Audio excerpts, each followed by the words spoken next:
بسم اللہ الرحمن الرحیم. دیکھو اپنی طرف سے اگر کچھ کرو گے تو وہ قابل قبول نہیں ہے، چاہے وہ کتنا ہی اچھا کیوں نہ ہو. دیکھو ابھی جمعے کی نماز میں 2 رکعتیں پڑھاؤں گا انشاءاللہ. اگر میں 2 رکعت کے بجائے 3 رکعتیں پڑھا دوں، مان لو گے آپ لوگ؟ میں دلیل یہ دوں، آپ لوگ کہیں بھائی نبی صلی اللہ علیہ وسلم نے 2 رکعتیں جمعے کی پڑھی، مولوی صاحب آپ نے 3 کیوں پڑھائی؟ میں کہتا ہوں 3 سے منع کیا ہے کہیں؟ ہے بھائی کہیں نبی نے تیسری رکعت سے منع کیا؟ اور میں کہوں بدعت کی 2 قسمیں، بدعت حسنہ، بدعت سیئہ، ایک بری بدعت اور ایک اچھی بدعت. یہ اچھی بدعت ہے اس لیے کہ 1 رکعت جب میں اضافہ کر رہا ہوں تو سورہ فاتحہ بھی زیادہ، اللہ کے سامنے جھکوں گا بھی، 3 دفعہ سبحان ربی العظیم کا اضافہ، پھر اللہ کے سامنے حالت وضو میں سجدہ، 2 سجدے. اس پہ تو آپ کو چاہیے مجھے پیسے دو مزید. بولو مولوی صاحب آپ کی جتنی تنخواہ تھی ہم نے اس میں اضافہ کر دیا کیونکہ آپ کام زیادہ کر رہے ہیں. اب ایسا ہونا چاہیے نا، کیونکہ یہ بدعت حسنہ ہو گئی نا. تو بھائی بدعت حسنہ سیئہ جو علماء نے لکھا ہے نا، وہ بدعت سے یہ اصطلاحی بدعت مراد نہیں ہے، لغوی بدعت مراد ہے کہ جس کی اصل نبی سے ملتی ہو، تفصیل نہ ملتی ہو. جیسے حضرت عمر نے 20 رکعت تراویح شروع کی، اس کو بدعت اس معنی میں کہا گیا ہے کہ نبی صلی اللہ علیہ وسلم نے تراویح شروع کر کے ختم کر دی تھی اس خوف سے کہ امت پہ واجب نہ ہو جائے. حضرت عمر، اور پھر یہ صحابہ پھر بھی پڑھتے آ رہے تھے، لیکن حضرت عمر نے کیا کیا کہ باقاعدہ دوبارہ سے صحابہ کو ایک کام پہ جمع کر دیا، ایک امام پر. تو یہ لغوی اعتبار سے بدعت کہا گیا، اس لیے کہ جو کام وقتی طور پر کسی حکمت سے ختم ہو چکا تھا، اور ختم بھی بالکل یا نہیں ہوا تھا. حضرت ابوبکر کے دور میں بھی تراویح ہوتی تھی، پڑھتے تھے صحابہ، لیکن ایک امام کے پیچھے نہیں ہوتی تھی. حضرت عمر نے ایک امام کے پیچھے جمع کی کیونکہ نبی نے جب اپنے دور میں تراویح پڑھی تو ایک امام آپ صلی اللہ علیہ وسلم تھے، باقی صحابہ سارے ان کے مقتدی تھے. تو یہ اصطلاحی اعتبار سے بدعت نہیں ہے، عین سنت ہے، سنت کو زندہ کیا ہے. لغوی اعتبار سے ڈکشنری میں اس کو بدعت اس لیے کہتے ہیں کہ ایک نیا کام تھا جو ابو بکر کے دور میں اس ترتیب سے نہیں تھا. ورنہ جو اصطلاحی بدعت ہے وہ چاہے اچھی ہو چاہے بری ہو، وہ حرام ہی ہے، وہ ناجائز ہی ہے. جیسے میں کوئی بھی کہنا بدعت کی 2 قسمیں حسنہ سیئہ، تو آپ ان سے کہیں کہ ٹھیک ہے اذان سے پہلے صلاۃ والسلام پڑھتے ہیں، اگر آپ اذان کے بعد بھی شروع کر دیں لاؤڈ اسپیکر پہ، تو یہ حسنہ ہے یا سیئہ ہے؟ کیا خیال ہے بھائی؟ اور ہم جو لا الہ الا اللہ پڑھتے ہیں اذان کے آخر میں، کہتے ہیں نا اللہ اکبر آخر میں لا الہ الا اللہ، اس کے بعد اگر ہم کہیں محمد الرسول اللہ، تو یہ بدعت حسنہ ہوگی سیئہ ہوگی؟ نہیں یاری میرا خیال ہے ظاہر ہے سیئہ ہی ہوگی. حالانکہ لا الہ الا اللہ کے بعد ہم محمد رسول اللہ کا اضافہ کر رہے ہیں جو ہمارے ایمان کا حصہ ہے.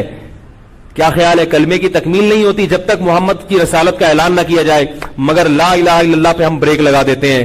کیوں؟ حضرت بلال نے نبی کی موجودگی میں جو اذان دی ہے وہ لا الہ الا اللہ پہ ختم کی ہے. تو اذان مکمل ہو گئی، اس سے پہلے اس کے بعد میں آپ نے کوئی ایڈیشن نہیں کرنی. تو ربیع الاول میں نبی نے کیا کیا ہے وہ بھی ہمیں بتا دیا ہے، اس میں آپ نے اپنی طرف سے تڑکا نہیں لگانا، کیونکہ نبی نے بتایا ہے کہ مجھے خوش کرنا ہے تو جیسے میں نے کہا ہے ویسا کرو، اور جیسے میں نے کیا ہے ویسا کرو. نبی کی اطاعت کا بھی حکم اور اتباع کا بھی. اطاعت اور اتباع میں فرق یہ ہے کہ اطاعت قول میں ہوتی ہے، نبی نے جو کہا وہ کرو، اور اتباع کا مطلب جیسے جیسے کر رہے ہیں ویسے ویسے کرتے چلے جاؤ. طبیعہ جو ہے عربی میں گائے کے بچے کو کہتے ہیں جو ماں کے پیچھے پیچھے چلتا ہے. یہاں بھی پتہ چلتا ہے کہ وہ بھی تقلید ہی کرتا ہے. ماں کا بچہ طبیعہ جو گائے کا بچہ ہوتا ہے نا، طبیعہ جہاں جہاں ماں جاتی ہے وہ وہاں جاتا ہے کہ نہیں جاتا؟ اس لیے کہ اس کو دلیل اس لیے نہیں مانگتا اپنی ماں سے، اس کو پتا ہوتا ہے میری ماں مجھے گٹر میں نہیں گرائے گی کیونکہ یہ میری ماں ہے. کیا خیال ہے بھائی؟ اس کو پتا ہے اماں جہاں جا رہی ہے صحیح جگہ جا رہی ہوگی. تو اس سے بھی پتا چلتا ہے اتباع یا طبیع کا جو لفظ ہے یہ دلیل اور بلا دلیل دونوں کو شامل ہے. تو اللہ نے کیا حکم دیا کہ نبی کی اتباع کرو، یعنی جیسے جیسے نبی کرتے رہے ویسا ویسا کرنا شروع کر دو. تو نبی نے ربیع الاول میں جو کیا بھائی وہ کر لو آپ. کیا خیال؟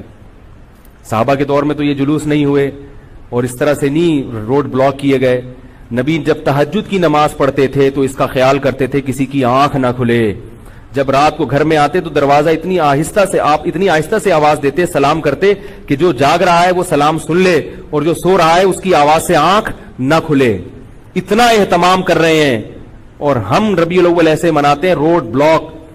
میں ملیشیا میں تھا، 2-4 تاجر آئے یہاں پہ 9-10 محرم کو، ابھی جو 40واں تھا نا امام حسین کے 40ویں کے نام پہ جو بھی ان کی رسومات ہوئی ہیں، ان بیچاروں کی میٹنگ تھی یہاں، انہوں نے بتایا کہ اتنی مصیبت میں پھنس گئے، ملیشیا کے بھی بہت سے لوگ سرکاری دورے پر پاکستان آئے تھے، موبائل ہی بند، 2 دن تک امام حسین کی یاد میں موبائل بند. اب وہ تاجروں کا موبائل بند ہو جائے اور میٹنگ بھی ہو، کتنی ٹینشن ہوگی کہ نہیں ہوگی؟